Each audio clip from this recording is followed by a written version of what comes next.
Welcome to the Sideline pregame show. I'm Jake Berry, Mark May, and it's Friday football. Mark, interesting game tonight. It's a rivalry game, McAllen Memorial. Yeah, this is always a fun game. McAllen Memorial goes back almost 40 years now, this rivalry, back to the early 1980s, and should be a good one. Memorial has generally been stronger over the last 10 years, and it looks like the stronger team tonight, but, we'll see. But before we go on to talk about the McAllen Memorial game, we did have a game last night here at home between PSJ and Nicky Rowe.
Welcome back to the Sideline pregame show, and Mark, tonight's game.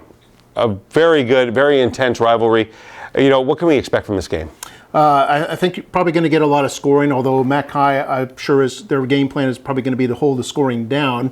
That makes it better for them, as they've generally had trouble producing points as of late. But looking at Memorial, they lost a squeaker to Mission. In fact, both have lost squeakers to Mission. They've lost on the last play to the Mission Eagles, so it's something they have in common. Then Memorial came back, beat La Jolla in a big way. They beat the PSJ Bears in another squeaker there just last week. This is a team that scored 101 points in the last two games, so averaging over 50 points in the last two, and looking to score a similar number here tonight, getting about 365 yards rushing per game. Of course, Campbell Spates has the bulk of that, over 1,400 yards he has rushing. He's had 6 consecutive 200-yard plus games, which is just astounding. 23 touchdowns he's had. In the last 2 games, he's scored 5 touchdowns each. So he's going from 13 TDs to 23 in just 2 weeks. Incredible. Yeah. and most teams in the Valley would love to have half of that. Mm-hmm. And, and what he's been able to do this year has been incredible. Yeah, and he's got some good help as well. Michael Lewis averaging about 6.5 a carry. Fernie Briones 7.5 a carry, and between them they have about 3 touchdowns. So it's not just the Spates show. If you stop Spates, they still like to go to Lewis inside, and they'll go to Briones, who can pop it up the middle as well. Joseph Lada, the quarterback, will sometimes carry, and then Zion Gregory, when they go to the air, is their leading pass receiver. 13 catches, has 3 touchdowns. Nick Nelson has 10 catches and a score. Both of them are deep threats that you have to kind of respect. You never know when they're going to go to them. They don't go to them often, but they will go to those guys, and that'll be something that McAllen will have to game plan for. And then looking at Memorial's defense, Chris Sanchez leads the team with 83 tackles and 4 sacks this year. Mike Morales with 45 tackles. Linebacker Leo Caballero has 49 stops and a couple of sacks. In fact, the team as a whole has 13 sacks in the 6 games that they've played. So they're definitely a team that can put forth a pass rush. Diego Vidal leads the team with 4 picks. Omar Salazar with 2 picks.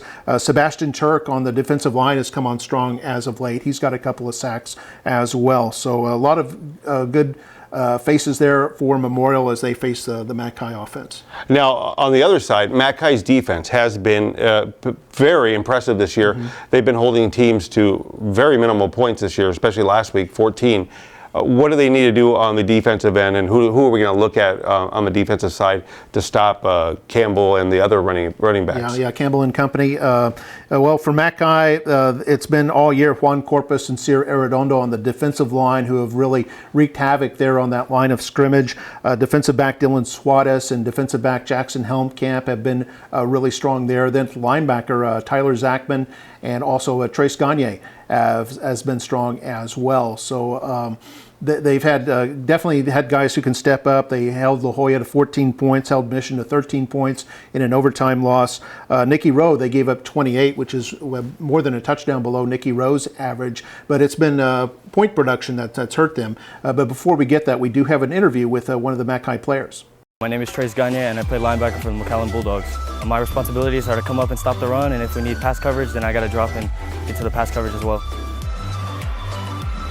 Eagles with a 2nd and 10 at the Mackay 13. Duran rolling out to his right, is being chased. He's going to have to throw it, get rid of it. It's incomplete. It's being chased by Gagne. The most challenging aspect has to be just making sure I lead these guys in a positive manner and making sure I get the play calls out and then making sure everybody's rolling and doing their job. Actually, I watch hours of film every week to prepare for the team and make sure I know the play calls and everything. So I make sure that the guys on the line and the DBs know what they're doing, and then we just roll from there. I just want everybody to know not to underestimate us. You know, we're coming, we're hungry to beat every team, and we're excited to come out and get those victories.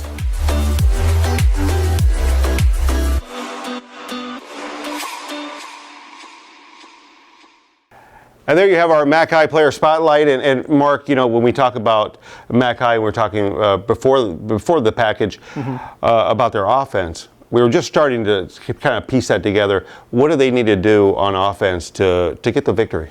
Well, hopefully the defense can give them possessions and give them good field position by stopping the Memorial running game. And if so, then Mackay can score if they've got a relatively short field. Hunter Curl, the quarterback, just a sophomore, but he's really come into his own the last couple of games. He's been drawing the bulk of the snaps, so we'll look for him to be out there tonight. Then for his targets, he's got Troy Martinez, who's the top running back, also will catch the ball out of the backfield.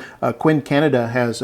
He's been spectacular. Yeah, he's really come on strong in the last 3 games and has a couple of scores. So he's a deep threat as well. He's got a lot of speed, and they can get him open. And so I would look for Mackay to game plan a little bit around Canada to see if there's different ways that they can get the ball, get him touches, because he's got that speed that once, you know, kind of like Campbell Spates, and once he gets into the other opposing team's secondary, he can really wreak havoc and take it for long yardage. So that's what Mackay, I think, will work for them. Well, it should be an interesting game tonight, Mark. We'll see which McAllen team wins. We're going to take a break. When we come back from the break, more of the Sideline pregame show.